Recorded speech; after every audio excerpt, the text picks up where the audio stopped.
Hello students. आज के दिन हम लोगों को करना था मिसलेनियस का चैप्टर नंबर 12 क्लास 11 का टॉपिक है। तो चलिए क्वेश्चन नंबर 1 से हम इसका शुरू करते हैं मिसलेनियस का। क्वेश्चन नंबर 1 रीड आउट करते हैं। आपको स्क्रीन पे क्वेश्चन दिख रहा होगा। ओके, तो क्वेश्चन नंबर 1 आपसे कहता है 3 vertices of a parallelogram ABCD are A 3 -1 and 2, B 1 2 and -4 and C आपको 3 पॉइंट्स गिवन है। Find the coordinates of fourth vertex. Okay, तो क्या कह रहा है, एक पैरेललोग्राम आपको गिवन है।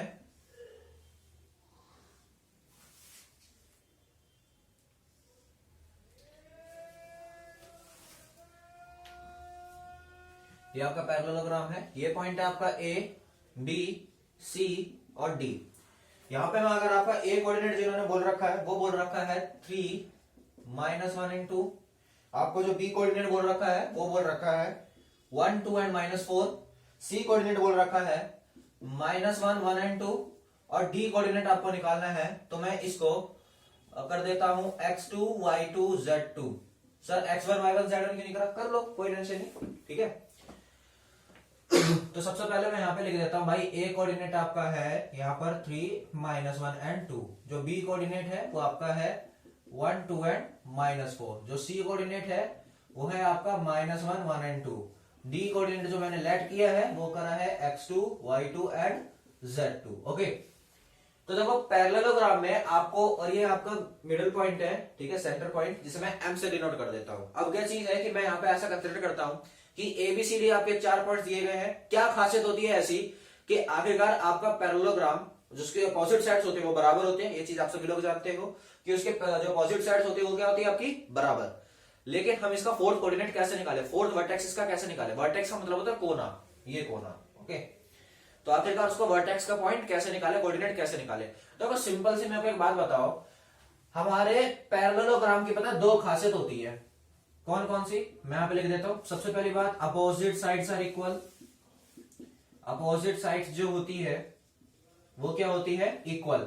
यानी कि इन शॉर्ट मैं इसको किस तरीके से लिख सकता हूं, AB is equal to CD कर सकता हूं। भाई AB वाली किसके बराबर है, CD के।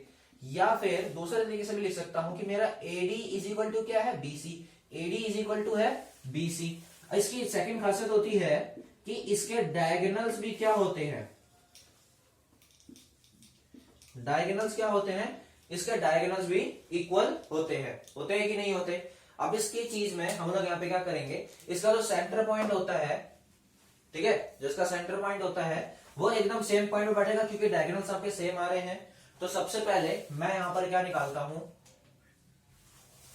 यानी इसका मिड पॉइंट सेम आएगा। भाई AC का मिड पॉइंट M आएगा तो सेम BD का मिड पॉइंट भी तो M ही आएगा। यानी दोनों का मिड पॉइंट क्या है, सेम है ना। देखो AC डायगोनल है और आपके BD डायगोनल है। AC का डायगोनल में जो यहाँ पे M पॉइंट है, कुछ ना कुछ निकलेगा, मिड पॉइंट होगा कि नहीं होगा। वहीं पर BD का मिड पॉइंट कोई ना कोई निकलेगा, वो भी तो M ही निकलेगा। यानी कि AC का mid point is equal to BD का मिड पॉइंट। तो करते हैं सॉल्यूशन, ठीक है। मैं यहां पर निकालता हूं mid point of AC। Mid point of, अगर मैं AC निकालता हूं तो मेरे को बताओ मिड पॉइंट फॉर्मूला मेरा क्या होता है। मिड पॉइंट वाला फॉर्मूला होता है x y z is equal to x1 plus x2 divide by 2, ठीक है, y1 plus y2 divide by 2, और यहां पर आ जाएगा z1 प्लस में z2 डिवाइड बाय 2। होता है कि नहीं होता है ऐसा। यहां पर अगर मैं करता हूं तो मेरे को एक बात बताओ, x y z में यहाँ पे मिड पॉइंट निकाल रहा हूं, यानी पॉइंट M की बात हो रही है यहाँ पर। और अगर मैं इसको करता हूं तो 3 प्लस में -1 डिवाइड बाय 2, -1 प्लस में 1 डिवाइड बाय 2, 2 प्लस में 2 डिवाइड बाय 2। होता है कि नहीं होता। अब देखो प्लस मल्टीप्लाई माइनस का आइटम, तो यहां पर हो जाएगा 3 -1 डिवाइड बाय 2, यहां पर हो जाएगा -1 प्लस 1 तो 0 डिवाइड बाय 2 हो गया, और ये हो गया 4 डिवाइड बाय 2। हो गया कि नहीं हो गया। इसको सोल्व करेंगे, 3 -1 2 आ गया, 2 डिवाइड बाय 2 1, ये तो आ गया 0 और ये आ गया 2। तो हमारा M पॉइंट क्या निकल कर आया, मेरा जो M पॉइंट निकल कर आया वो आया है क्या, 1 0 एंड 2। आया कि नहीं आया, ठीक है। नेक्स्ट, अब मेरे को एक बात बताओ, मैंने AC का मिड पॉइंट निकाला 1 0 एंड 2। क्या ये मिड पॉइंट मेरा BD के बराबर भी आएगा, यानी BD का अगर मिड पॉइंट निकालूंगा तो भी तो M पॉइंट ही निकलेगा। तो यानी कि M पॉइंट निकालने के लिए मेरे को मिड पॉइंट ऑफ BD निकालना पड़ेगा।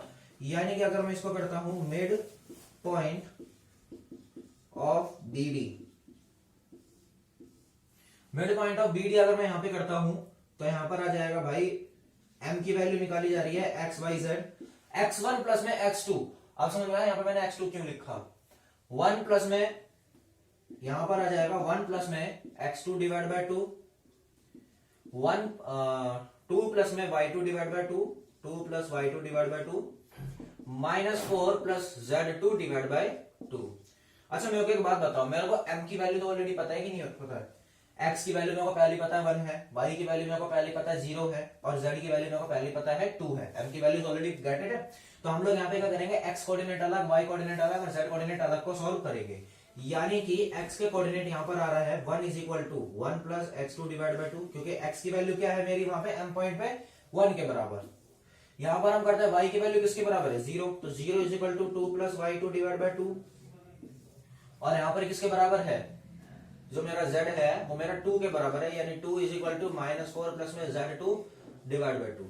क्रॉस मल्टीप्लाई कर दीजिए, ये हो गया 2 is equal to 1 plus x2, यहां पर कर दीजिए 0 इज इक्वल टू 2 प्लस में y2, यहां पर कर दीजिए 4 इज इक्वल टू -4 प्लस में z2। यहां पर करेंगे तो ये हो जाएगा 2 - 1 इज इक्वल टू x2, यहां पर आ जाएगा 0 - 2 इज इक्वल टू y2, यहां पर आ जाएगा 4 प्लस 4, क्योंकि ये वाली चीज अगर हम लेफ्ट हैंड साइड ले जाएंगे तो प्लस में कन्वर्ट हो जाएगी, इज इक्वल टू z2।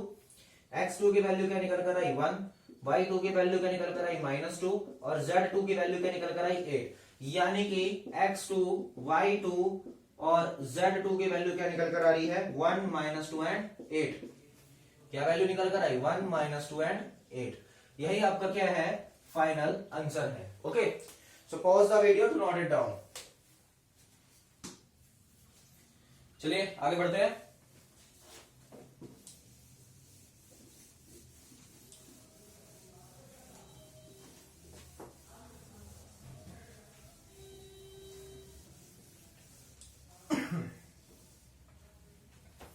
क्या कहता है क्वेश्चन नंबर 2, पढ़िए इसको, आपको नीचे स्क्रीन पे दिख रहा होगा।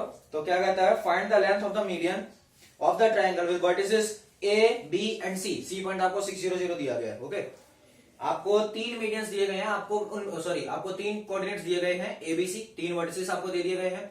आपको उसके मीडियन की लेंथ पता लगानी है। ओके, अच्छा मीडियन क्या होता है भाई, सबसे पहले मैं आपको बात बताऊं। ऑब्वियसली आप लोगों के दिमाग में भी आ रहा होगा कि मीडियन क्या चीज होती है। मीडियन किसी भी चीज के जो किसी भी लाइन के बिल्कुल मिड पॉइंट में पड़ रही है, वहां से एक लाइन फॉर्म हो रही है, वो क्या होती है आपकी मीडियन। वो मीडियन परपेंडिकुलर भी हो सकती है या फिर किसी और एंगल की भी बन सकती है। होता है कि नहीं होता। तो मैं यहां पर क्या करता हूं, एक ट्रायंगल को फॉर्म कर देता हूं।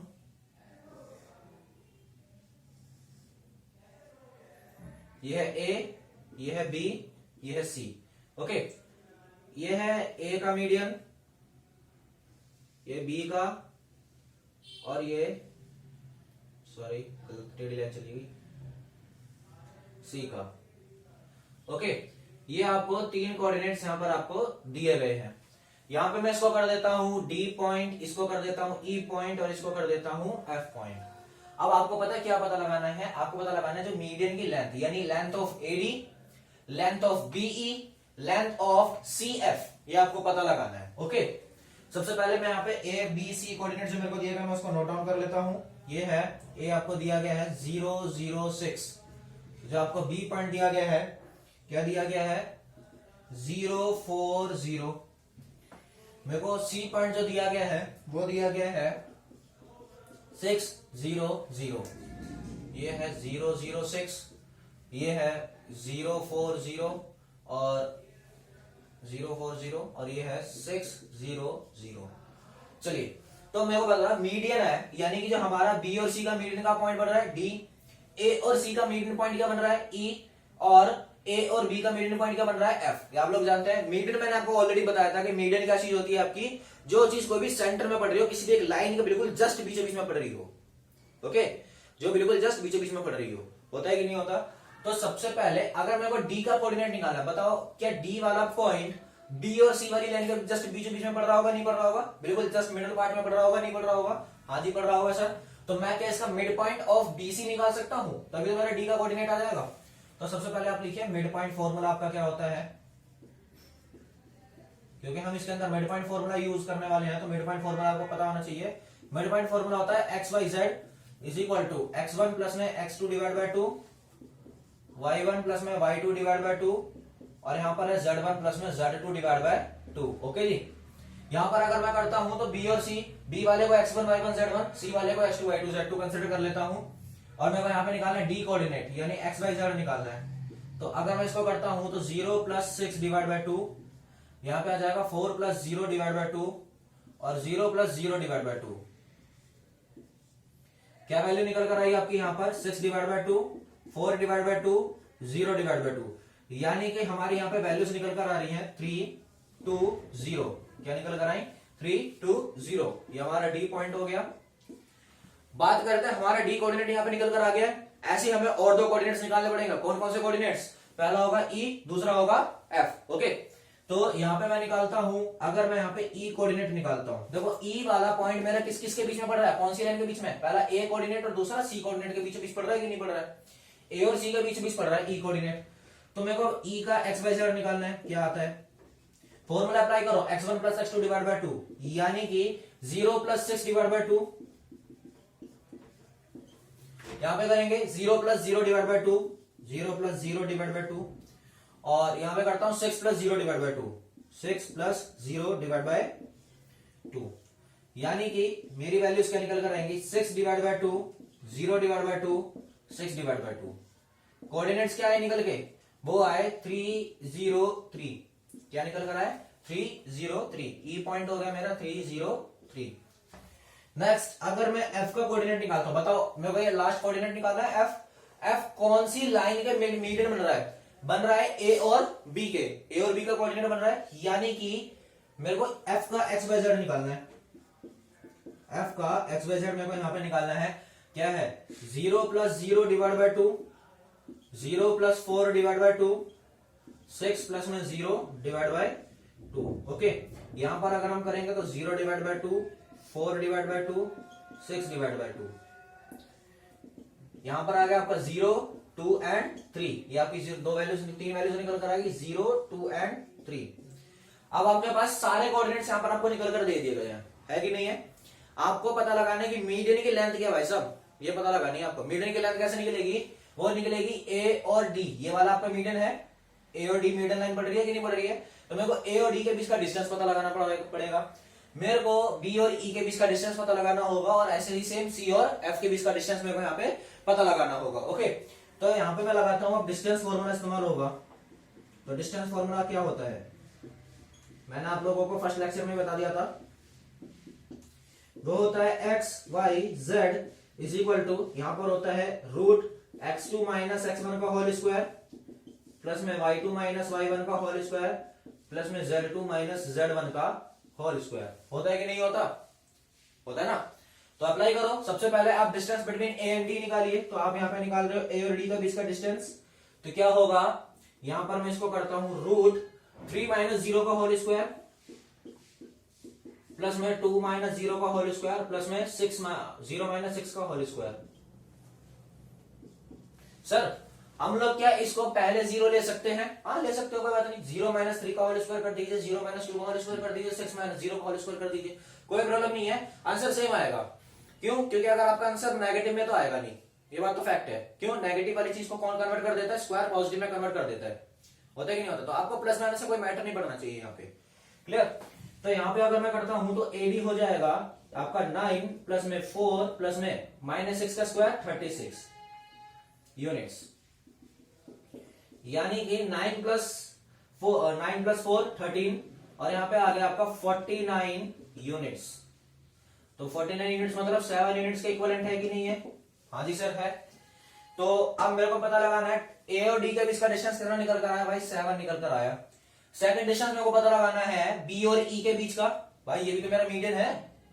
बी और ई जो लाइन जा रही है वो भी तो मीडियन है। मेरे को इसके बीच का डिस्टेंस पता लगाना पड़ेगा, यानी कि मेरे को बी का कोऑर्डिनेट और ई का कोऑर्डिनेट लेना पड़ेगा। यानी कि बी एंड ई का डिस्टेंस अगर मैं निकालना चाहूं तो क्या निकलेगा? ये हो जाएगा 3 माइनस 0 का होल स्क्वायर, 0 माइनस 4 का होल स्क्वायर और 3 माइनस 0 का होल स्क्वायर। ओके, यहां तक आप नोट कर लीजिए, मेरे को फिर इरेज करना पड़ रहा है। Pause the video, note it down. हो गया, चलिए आगे बढ़ते हैं।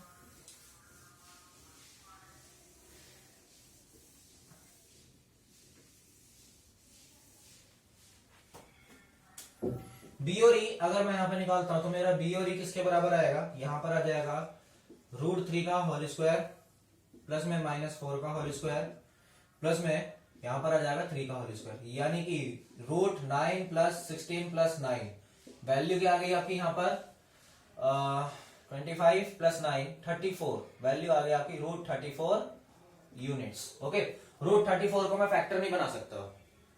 आप लोग कैसे करेंगे, फैक्टर क्यों नहीं बना सकते सर आप? सिंपल सी बात, आप प्राइम फैक्टराइजेशन मेथड से अगर इसको सॉल्व करेंगे तो आपके प्राइम फैक्टराइजेशन में ये वैल्यूज निकल के आ रही है, हो रहा है कि नहीं हो रहा? तो ये वैल्यू जब निकल के आ रही है 2 और 70 जब आपकी वैल्यू निकल के आ रही है, कोई भी चीज दो बार रिपीट हो नहीं रही, तो स्क्वायर से कोई चीज, रूट से कोई भी चीज बाहर नहीं आ सकती। ओके, तो अगर मैं इसको करता हूं आगे, तो बीई आपका हो गया, बीई की वैल्यू क्या आई है आपकी √34 आ गई। अब मेरे को निकालना है distance between C and F, यानी कि अगर मैं सी और एफ का बीच का डिस्टेंस अगर मैं निकालता हूं तो क्या हो जाएगा 0 - 6 का होल स्क्वायर प्लस में 2 - 0 का होल स्क्वायर प्लस में 3 - 0 का होल स्क्वायर। मैंने सी एंड एफ के कोऑर्डिनेट्स ले लिए और डिस्टेंस फॉर्मूला में पुटिंग कर दी। हो गया आपका यहाँ पर 0 - 6 कितना होता है -6 का होल स्क्वायर प्लस में 2 का होल स्क्वायर प्लस में 3 का स्क्वायर, यानी हो गया ये वैल्यू 36 प्लस में 4 प्लस में 9, ये वैल्यू हो गई 49 √49 यूनिट्स, यानी कि आंसर आया आपका क्या 7 यूनिट्स, यानी कि सी और एफ का कोऑर्डिनेट क्या निकल कर आया आपका 7 यूनिट्स, और यही आपका क्या है आंसर है। ओके, यहां तक अगर समझ में आ रहा है तो लाइक शेयर सब्सक्राइब कर दो, और अगर कोई डाउट आ रहा है किसी भी क्वेश्चन में किसी भी पॉइंट के ऊपर, आप कमेंट सेक्शन में उसे ड्रॉप कर देना, आपको आंसर मिलेगा। Okay, so pause the video to note it down.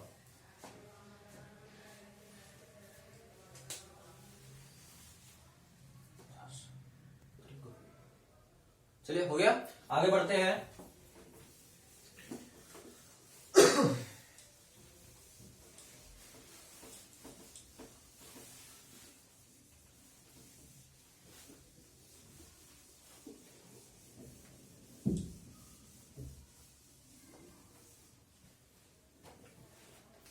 Question number 3 क्या कहता है, इफ द ओरिजिन, पॉइंट को ध्यान से पढ़ना, if the origin is the centroid, if the origin is the centroid of the triangle PQR with the vertices, ठीक है, PQR तीन अलग अलग पॉइंट दिए गए, find the value of ABC। आपको नीचे क्वेश्चन वैसे भी दिख रहा होगा, ओके, तो आपने पढ़ लिया होगा। तो क्वेश्चन नंबर 3 में क्या कहना चाहता है, आपको इस तरीके का एक ट्रायंगल दे दिया गया है, छोटा ट्रायंगल हो गया, बड़ा बनाते हैं, ये दिल मांगे मोर है, ये हो गया P, ये हो गया Q और ये हो गया R। P की वैल्यू क्या है जी, P की वैल्यू है 2a 2 and 6, Q की वैल्यू क्या है आपकी -4 3b and -10, और यहां पर है आपका 8 14 and 2c।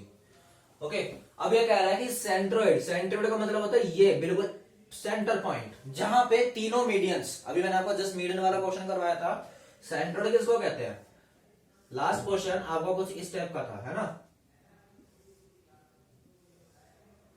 जिस पॉइंट पे तीनों सेंट्रोइड आप, जहां पे तीनों मीडियंस आपस में इंटरसेक्ट करते हैं एक दूसरे को, उस पॉइंट को क्या कहा जाता है, उस पॉइंट को कहा जाता है सेंट्रोइड। क्या कहा जाता है, centroid. So this one is your centroid, assume, और इस सेंट्रोइड की आपको वैल्यू पे दे रखी है, सेंट्रोइड को मैं कंसीडर कर लेता हूं पॉइंट नंबर C, और यहां पर है 0 0 0, ये आपका पॉइंट मैंने मान लिया है। तो अब आखिरकार इसको करेंगे कैसे, देखिए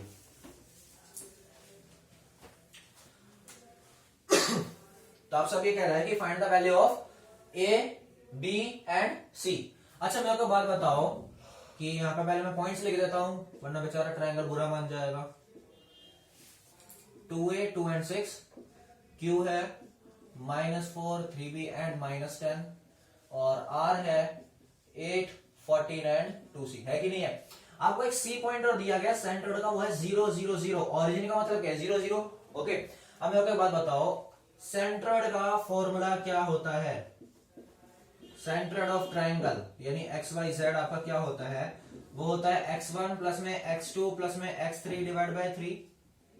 मिड पॉइंट और सेंट्रोइड में कभी कंफ्यूज मत होना, मिड पॉइंट होता है लाइंस पे बनता है, सेंट्रोइड स्पेस पे बनता है। ओके, यहां पर हम करेंगे तो यहां पर आ जाएगा y के कोऑर्डिनेट्स के लिए y1 प्लस y2 प्लस में y3 डिवाइड बाय 3, यहां पर आ जाएगा z1 प्लस में z2 प्लस में z3 डिवाइड बाय 3। ओके जी, तो अगर मैं इसको करूं तो अच्छा बताओ मेरे को a x1 x2 x3 मेरे किसके बराबर आना चाहिए, 0 के इक्वल आना चाहिए भाई x कोऑर्डिनेट के। तो मेरे को इन ट्राइंगल PQR अगर मैं इसको करता हूं तो मेरा पॉइंट 0 0 0 इज इक्वल टू होगा किसके, 2a प्लस में -4 प्लस में 8 डिवाइड बाय 3, 2 प्लस में 3b प्लस में 14 डिवाइड बाय 3, 6 प्लस में यहां पर आ जाएगा -10 प्लस में 2c डिवाइड बाय 3, है कि नहीं है।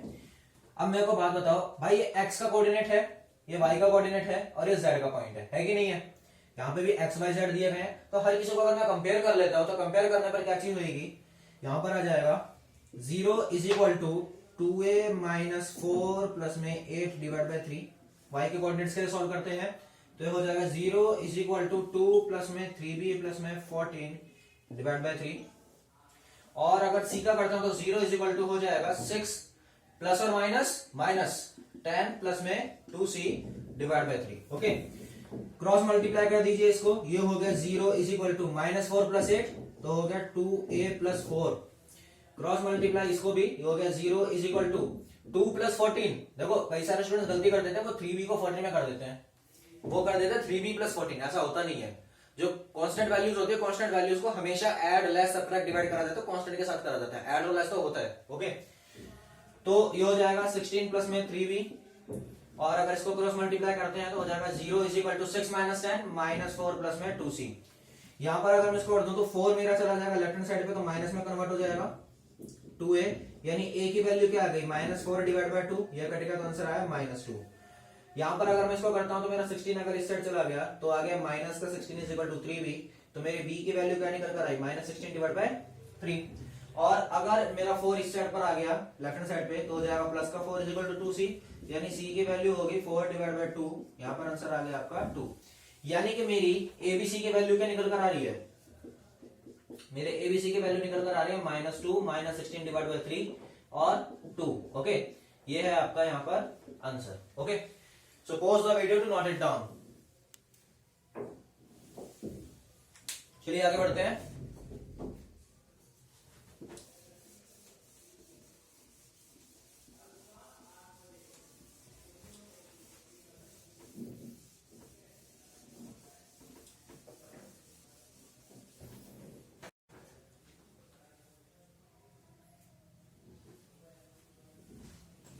क्वेश्चन नंबर 4 क्या कहता है आपसे, find the coordinates of a point on y axis, find the coordinate of a point on y axis which are at a distance of 5√2, ठीक है, फ्रॉम द पॉइंट P। आपको कोई एक पर्टिकुलर पॉइंट P दे दिया गया है भाई साहब, ठीक है, और पॉइंट P देने पर आपका क्या है, ये देखिए आपका पॉइंट P है, P की वैल्यूज आपको दे रखी है कि 3 -2 and 5। ओके, आपको एक एक्स्ट्रा कोऑर्डिनेट और दे रखा है, बट वो कोऑर्डिनेट आपका y एक्सिस पे पड़ रहा है। अच्छा, कोई भी चीज अगर y एक्सिस पे पड़ती है, कोई भी चीज अगर y एक्सिस पे पड़ती है तो दूसरे कोऑर्डिनेट्स की वैल्यू आपकी 0 हो जाती है कि नहीं हो जाती, होती है। अरे सिंपल से मैं आपको एक बात बता दूं, आप लोगों ने कार्टेशियन प्लेन पढ़ा था, ठीक है, 2D में, तो मैं कोई भी चीज अगर y एक्सिस में पड़ती थी तो यहाँ पर क्या होती थी, आप यहाँ पे लिखते थे y इज इक्वल टू कोई भी वैल्यू, ठीक है, यानी y इज इक्वल टू 3 मान लीजिए, आप लोग यहाँ पे ये लिखते थे, ठीक है। तो मेरे को बताओ इसी पॉइंट पर x की वैल्यू क्या होती थी, सर आप कहेंगे सर x की वैल्यू 0 होती थी। तो मेरे को बात बताओ ना, अगर कोई भी चीज किसी भी कोऑर्डिनेट पे, y कोऑर्डिनेट पे तो y की वैल्यू होगी, लेकिन बाकी सभी कोऑर्डिनेट्स की वैल्यू 0। अगर कोई चीज x कोऑर्डिनेट पर है तो आप कहेंगे सर x की वैल्यू तो है लेकिन y की वैल्यू नहीं है, y की वैल्यू क्या है 0, क्योंकि हमें y कोऑर्डिनेट फॉलो ही नहीं हो रहा। ओके, तो अब करते हैं सॉल्व। तो आपको क्या रखा है कि जो आपको अनदर कोऑर्डिनेट दे रखा है, अनदर पॉइंट आपको दे रखा है q, वो किस पे पड़ रहा है, वो पड़ रहा है आपका y कोऑर्डिनेट पे, यानी y की तो वैल्यू होगी लेकिन x और z की वैल्यू 0 रहेगी। इन दोनों के बीच का डिस्टेंस दे दिया है क्या 5√2, क्या दे दिया है 5√2। अब आपसे क्या दिया गया है, ठीक है, आपको एक कोऑर्डिनेट यानी आपको y की वैल्यू फाइंड आउट करनी है। बड़ा सिंपल सा फंडा है, ठीक है, बहुत सिंपल है क्वेश्चन ये। यहाँ पे आपका लगेगा, अब मेरे को आपको डिस्टेंस दे दिया है, आपको दोनों पॉइंट दे दिए गए, निकालना आपको y है। जहां पे पॉइंट आया डिस्टेंस का, डिस्टेंस आपको दिमाग में आना चाहिए कि भाई यहाँ पर आपके किसके बारे में बात हो रही है, डिस्टेंस फॉर्मूले के बारे में बात हो रही है। सो क्वेश्चन नंबर 4 आपसे क्या चीज कहता है, आपको पहले P पॉइंट लिख देते हैं वरना बेचारी लाइन बुरा मान जाएगी। 3 - 2 and 5, ठीक है। Q पॉइंट आपको दे दिया गया है 0, y and 0, और जो D आपको डिस्टेंस दे दिया गया है वो है 5√2। अच्छा, डिस्टेंस फॉर्मूला क्या चीज होता है,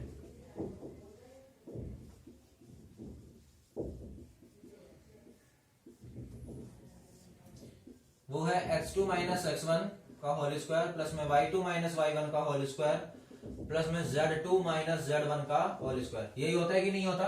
तो यानी d की वैल्यू क्या है, d की वैल्यू है 5√2, डिस्टेंस कितना है 5√2, ठीक है। तो इसको 5√2 रहने दीजिए। यहां पर अगर मैं करता हूं तो x2 - x1 यानी कि 0 - 3 का होल स्क्वायर प्लस में y -2 का होल स्क्वायर प्लस में 0 - 5 का होल स्क्वायर। ये इधर आपका क्या है रूट, तो इधर आके क्या बन जाएगा वो, जब वो इस साइड शिफ्ट हो जाएगा रूट आपका तो क्या बन जाएगा स्क्वायर। लेकिन आप ऐसा मत करो, आप इसको कर लीजिए squaring both sides,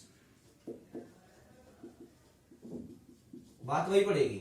okay, squaring both sides, 5√2 का होल स्क्वायर, यहां पे आ जाएगा आपका रूट -3 का होल स्क्वायर प्लस में ये माइनस माइनस प्लस तो y + 2 का होल स्क्वायर प्लस में यहां पर आ गया -5 का होल स्क्वायर और इसका भी पूरे रूट का होल स्क्वायर। अब देखो रूट से आपका ये रूट कट गया, इसको करेंगे तो इसको 5√2 को मैं कैसे लिख सकता हूं, 5√2 के स्क्वायर को कैसे लिख सकता हूं, वो लिख सकता हूं 5 का स्क्वायर मल्टीप्लाई में √2 का स्क्वायर, यानी कि 5 का स्क्वायर कितना होता है 25, रूट से इसका स्क्वायर कट गया तो मल्टीप्लाई में क्या हो गया 2, यानी आंसर कितना आ गया 50। यानी 50 इज इक्वल टू, यहां पर अगर मैं इसको करता हूं तो हो जाएगा -3 का स्क्वायर कितना हो जाता है 9, y + 2 का स्क्वायर, a + b का होल स्क्वायर क्या होता है y स्क्वायर प्लस में 2 × y यानी हो गया आपकी वैल्यू 4y प्लस में 4 और प्लस में 25। ओके, रूट तो कट गया ना, सॉरी मैंने रूट लगा दिया, रूट कट चुका है। 50 इज इक्वल टू, यहां पर आ जाएगा y स्क्वायर प्लस में 4y, यहां पर करेंगे तो 9 + 3 13, 9 + 4 13, 13 + 25 कितना होता है आपका 38। 38 को अब ये सारी वैल्यू 50 को अगर मैं राइट हैंड साइड ले आता हूं उठा के तो क्या वैल्यू हो जाएगी 0 is equal to y square plus में 4y प्लस में 38 माइनस 50, यानी कि इन शॉर्ट इसको इस तरीके से लिखा जा सकता है y स्क्वायर प्लस में 4y minus 12 is equal to 0 लिखा जा सकता है, नहीं लिखा जा सकता, लिखा जा सकता सर। अब 12 का प्राइम फैक्टराइजेशन मेथड से मेगाटर्म फैक्टर का यूज करो। क्या मैं इसको 3 × 2 = 6 and 2 इस तरीके से कर सकता हूं, यानी y स्क्वायर प्लस में 6y माइनस में 2y माइनस 12 इस तरीके से इसको सॉल्व कर सकता हूं, यानी y कॉमन आ गया y + 6 माइनस 2 कॉमन यहां पर आ गया आपका y + 6, तो y - 2 एंड यहां पर आपकी वैल्यू क्या आ गई y + 6 इज इक्वल टू 0। तो अगर मैं y कोऑर्डिनेट्स की वैल्यू अगर मैं निकालता हूं